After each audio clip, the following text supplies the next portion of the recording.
Hi guys, welcome back to my channel, Jordan Mind, Body, and Soul, where we learn to take care of ourselves, mind, body, and soul. And today we're going to focus on a little bit more of the mind. We're going to talk about anxiety.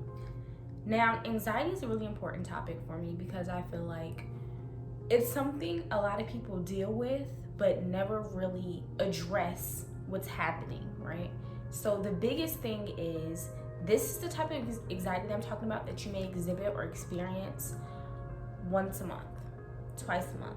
Nothing that is technically like diagnosed or chronic. I've never been diagnosed with an anxiety disorder, but talking to my therapist, I have learned that I do exhibit some behaviors of a person who is experiencing anxiety.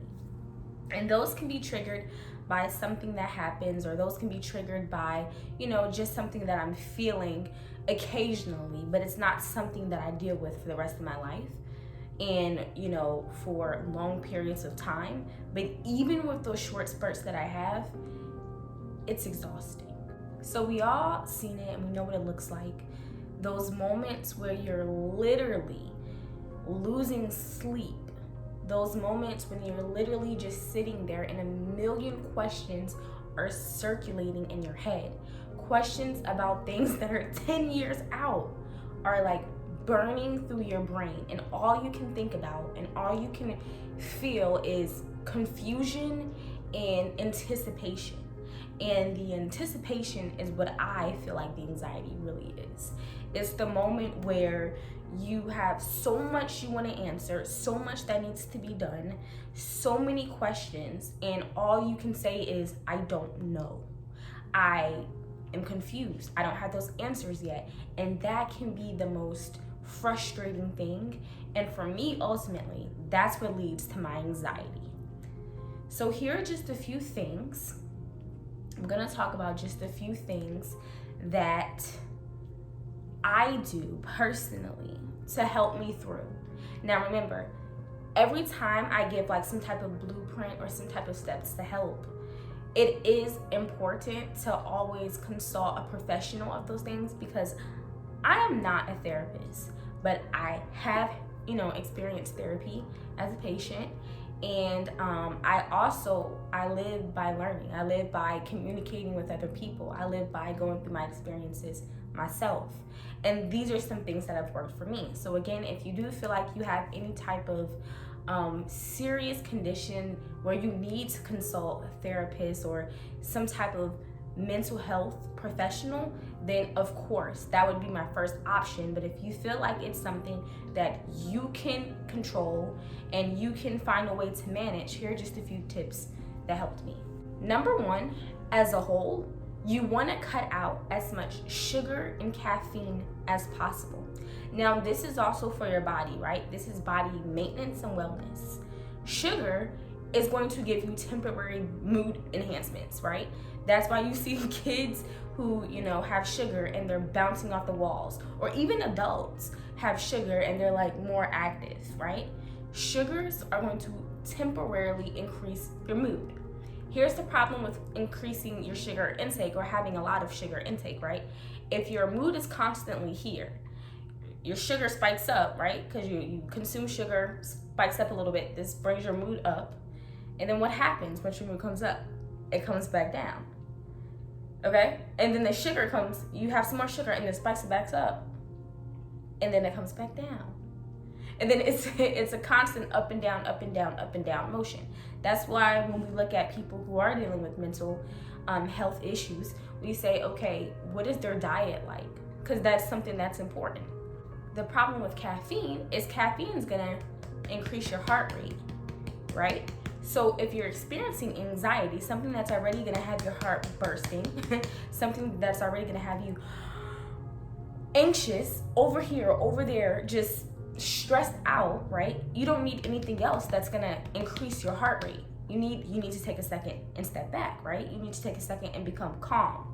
You need to drink water. You need to eat foods that are gonna sustain you and make you feel healthy, but nothing that's gonna make you wired up. You need things that are gonna bring you back down, because you're already wired. You're already hype. You're already alert and all over the place. You need to come back down, right? So number one, you want to cut out as many sugars and caffeine as possible. I don't consume sugar or caffeine often. That becomes a part of your lifestyle, right? Because although on that day where you're feeling anxious, you can say, no, I don't need a Red Bull. No, I don't need to have, that ice cream that I really want right now. You can say that, but the more you can build it and incorporate it to your lifestyle, when you have moments like that, they won't even come to you. You get what I'm saying? So what I'm trying to say is you want to make it so that it's already cut out of your diet, so that's not a factor in the future. But especially when you're in those moments, you want to avoid caffeines and sugar. 2, this one's easier said than done. Focus on the task at hand. It seems impossible in the moment. And I know this as a person who, you've seen the preview clip that I did. That is literally how I feel, because everything seems to be coming to me at once. I feel like I'm being pulled in 3,000 different directions with 2 arms. Like, it's impossible. Like, I feel like I have to do so much. But what I've learned to do in that moment is to focus on the task at hand. So sometimes when I know I'm anxious or I'm experiencing something that's, triggering me and causing anxiety, then in that moment I say, you know what? I think I'm feeling a little anxious about, let's say, an exam that I have coming up. But today I'm at work. So let's just focus on what I have to do at work, and we'll worry about that exam and the preparations for it in a second, maybe when I get off of work, after I'm done doing whatever task it is I'm doing now, to focus that. And I'm gonna record a video about how to be mindful and do it's called the 5 senses check-in, and I'm gonna do that in the future, so I'll explain that later. But just how to bring your awareness and your attention back into your body and not worry about this over there, that over there, just channeling it back into yourself. The third thing is very important because this is a safety zone. This is your safety net. When you're anxious and you're feeling, like a million things are being thrown to you at once, what you need to do is establish a safety zone. So when I establish that safety zone for myself during moments of anxiety, I say, okay, I'm physically safe. And these things have to be true. It can't be, I'm just saying this to go through the motions. You have to really feel these things, because these are also going to be the things that, like step 2 did, help you be mindful. Okay, I'm physically safe right now. Safety is not breached. I have food in my stomach, so I don't need to worry about getting some more food. Or if I do need to get more food, maybe I should get something to eat, and then that will help me relax a little bit and focus on what I need to focus on. And do I have everything I need to help me in this moment? And when you focus on that, and when you kind of see that you do have everything that you need in this moment, you can kind of relax and say, you know what? Okay, I think I can figure things out, because you're right. Everything is okay in this moment. I still have things that I have to address, but right now in this moment, everything's okay. Another big part of that safety zone is also realizing that I may have been in this situation before and I made it through, and I'm in this situation now and I will make it through. And if I get in this situation or a similar situation in the future, I will make it through. So again, that's establishing safety to let you know that this isn't really like a life or death situation. This is not really something that is going to affect me for years and years and years to come. And if it is, you still have that same type of way of addressing it. Listen, I'm going to be okay. Everything's going to be fine.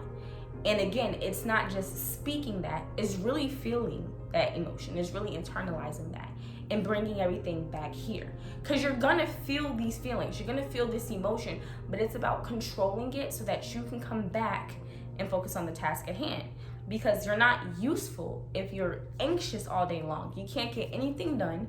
It's stressful, it's frustrating, it's tiring, it makes you irritable. Like, it's not a good thing. So you want to make sure that you're checking in with yourself and saying, okay, I can make it out of this situation. It's going to be okay. Fourth, you want to find a support group, right? So especially with things like anxiety and depression and therapy that I talked about, in a previous video, is a lot of things like this. It's hard for us to connect with other people and tell other people when we're experiencing these things. But the crazy thing about it is other people have these same experiences, but we never talk about it. You know, we are never saying, I'm experiencing anxiety from this. I'm experiencing depression because of this. I need therapy because of that. Like, we're never having those conversations. That has to end. You have to create a group of people, or even just a person, that creates a safe zone that allows you to have those types of conversations, that allows you to have that type of support, and you give that type of support back. That's why I'm really big on building circles, or building, I call them tribes, but building family, a unit of people who, when you go through things, you know you are safe once you're in their arms, and they know they're safe once they're in your arms. There's a lot of crazy things happening in this world. There's a lot of bad people in this world, but there's also a lot of really great people in this world, and great people deserve great support systems. So you have to allow yourself to be in an area that's vulnerable enough to allow people to be there for you. And you have to do the same, right? You have to make sure that you are emotionally available enough to be there for other people and create that system. Like they said in the Planet of the Apes, apes together strong, ape alone weak. Okay, something along the lines of that. But it's true. When you're together, you're a force. When you're together, you're stronger. But you don't have to make yourself isolated. And that's me preaching to myself too, because I'm big on something happening and being like, you know what, Jordan's got it, put my hair up in the bun and handle it. But I too have moments where I have to go to my friends and be like, help me. Help me. And that's okay. So creating that tribe and that group of like-minded people. And that can even just be going to a therapist to make sure you're staying leveled. And number 5, the biggest thing even in all of this is don't push it off, right? If you push it off, whatever it is, you're just making it worse. So let's say you're anxious about an exam and you say, oh, I'm gonna study later. Oh, I'm gonna study later. I'm so stressed out, I'm gonna study later. I'm so anxious, I'm gonna study later. And it's later. What you're going to do is keep that anticipation sitting here, right? It's kind of like when you get butterflies before a first date. If you stand outside, you're gonna have butterflies for the next 10 minutes if you're standing outside for 10 minutes. You stand outside for an extra 15 minutes. For 15 minutes, you're gonna have butterflies, right? But until you walk in that door and be like, hey, how you doing? Until that happens, then you're like, oh, okay, well, this isn't too bad. You might be a little nervous at first, order just water, and have like some really shallow conversation. But as soon as things start to relax a little bit, okay, you're gonna open up and you're gonna be fine. So it's really taking a second and knowing to step back, but not pushing it off. There's gonna come a time where you're gonna have to take a second, get it together, and handle it. And all of this is to eventually handle the task, or prepare yourself to do whatever the task is, or approach whatever it is that's making you anxious. You want to be able to approach it. You don't want to just be anxious and be like, okay, I'm just going to sit here and just be anxious all day long. That's not the thing that you want to do. So all that does is help you address it so that you can be able to fix it. Anxiety is not fun, but it's something that we experience, and we need to know how to help ourselves, not to push ourselves in isolation, not to judge ourselves for feeling that, but to address it. All these things just need you to take your time and focus. So thank you guys for watching. Again, that was us looking at the mind, and make sure you're taking care of yourself, mind, body, and soul. We want to be aligned, we want to be healthy. We want to make the best out of experiences, regardless of how intense they may be. You want to be able to be your best self. And that is a part of knowing anxiety is not your friend, but it doesn't have to be your enemy either. It can be one of those things you say, okay, I'm feeling anxious. I know exactly what to do. Thank you guys for watching. Have a good one.